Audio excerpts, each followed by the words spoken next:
Welcome back to Dragon Ball December, and today we are looking at the third movie in the overall series, Dragon Ball Mystical Adventure, or as it was known in Japan, Doragon Boru Maku Foshigi da Boken, or Mystical Great Adventure? I mean, well, obviously that title is better. It has the word great in it after all. The plot as it is finds Goku and Krillin training with Master Roshi. They've reached the limits of what the old guy can teach them, so he thinks maybe it's time for them to test their skills in a tournament.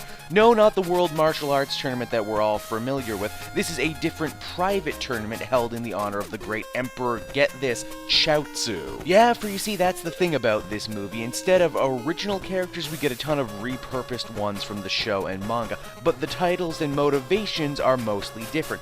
Case in point, Blue of the Red Ribbon Army shows up for a second, only to be killed by General Tao. Yes, General. Not Mercenary Tao, not Tao Pai Pai, he's a general in this thing. Master Shen is here too as a scheming minister who hopes to use the Dragon Balls to overthrow Chaozu and take over Miften for himself. Miften being the name I read in the subtitles, it's never actually spoken out loud, or at least not in the dub I watched. If you couldn't already tell, this is yet another movie that claims to be outside the established Dragon Ball canon. And things get even weirder because launches with Roshi and the boys here in this movie as she joined them at the end of Sleeping Princess. So wait, these movies are out of continuity with the show and manga, but they're all in continuity with each other. Ouch, ouch, ouch, this hurts my brain. Bulma and the rest of the crew are on hand here too. They want the Dragon Balls for reasons completely independent of whatever Goku is doing. Come to think of it, that's exactly what they were doing in the last movie too. But thankfully here they have a lot more to do. Goku is eventually met by Bora and his son, or as the movie keeps calling them, Big Indian and Little Indian,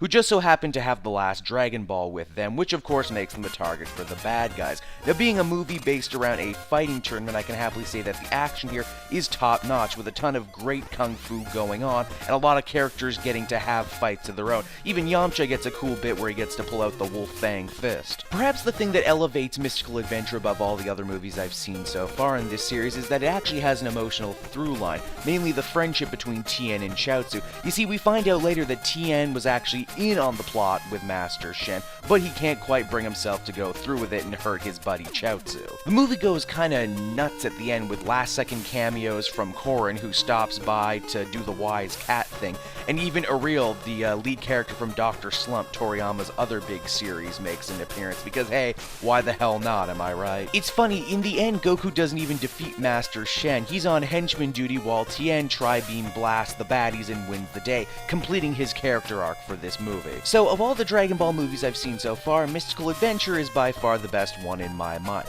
The action is fast and furious, Shen and crew make for some pretty good if repurposed villains, and the story actually kept me involved from beginning to end. So yeah, even the dub is vastly improved from the last ones, with a lot of more classic and well-remembered Dragon Ball voice actors returning to fill the roles. So yeah, this is a pretty good one. That'll just about do it for this episode of Dragon Ball December. Be sure to tune in next time when we finish off the Dragon Ball era.